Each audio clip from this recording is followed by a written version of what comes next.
एक समय शहर से कुछ ही दूरी पर एक मंदिर का निर्माण किया जा रहा था। मंदिर में लकड़ी का काम बहुत था, इसलिए लकड़ी चीरने वाले बहुत से मजदूर काम पर लगे हुए थे। यहाँ वहाँ लकड़ी के लट्टे पड़े हुए थे और लट्टे व शहतीर चीरने का काम चल रहा था। सारे मजदूरों को दोपहर का भोजन करने के लिए शहर जाना पड़ता था, इसलिए दोपहर के समय 1 घंटे तक वहाँ कोई नहीं होता था।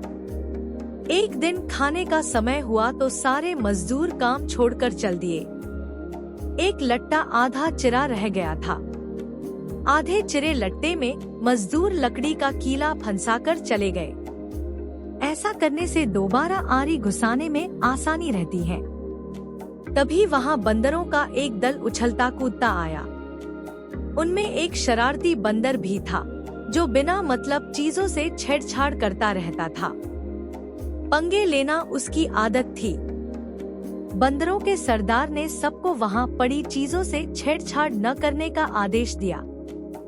सारे बंदर पेड़ों की ओर चल दिए, पर वह शैतान बंदर सबकी नजर बचाकर पीछे रह गया और लगा अड़ंगेबाजी करने। उसकी नजर अच्चरे लट्टे पर पड़ी। बस वह उसी पर पिल पड़ा और बीच में लड़ाए गए कीले को देखने लगा। फिर उसने पास पड़ी आरी को देखा। उसे उठाकर लकड़ी पर रगड़ने लगा। उससे किरर किरर की आवाज निकलने लगी तो उसने गुस्से से आरी पटक दी। उन बंदरों की भाषा में किरर किरर का अर्थ निखट्टू था। वह दोबारा लट्टे के बीच फंसे कीले को देखने लगा। उसके दिमाग में कौतूहल होने लगा कि इस कीले को लट्टे के बीच में से निकाल दिया जाए तो क्या होगा। अब वह कीले को पकड़कर उसे बाहर निकालने के लिए जोर आजमाइश करने लगा। लट्टे के बीच फंसाया गया कीला तो 2 पार्टों के बीच बहुत मजबूती से जकड़ा गया होता है, क्योंकि लट्टे के 2 पार्ट बहुत मजबूत स्प्रिंग वाले क्लिप की तरह उसे दबाए रहते हैं।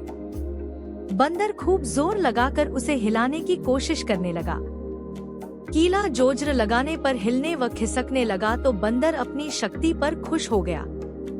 वह और जोर से खौं-खौं करता कीला सरकाने लगा। इस धींगा मुश्ती के बीच बंदर की पूंछ 2 पार्टों के बीच आ गई थी, जिसका उसे पता ही नहीं लगा।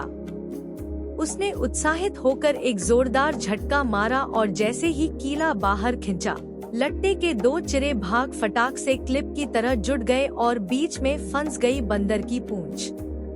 बंदर चिल्ला उठा। तभी मजदूर वहां लौटे। उन्हें देखते ही बंदर ने भागने के लिए जोर लगाया तो उसकी पूंछ टूट गई। वह चीखता हुआ टूटी पूंछ लेकर भागा। सीखा बिना सोचे समझे कोई काम न करो।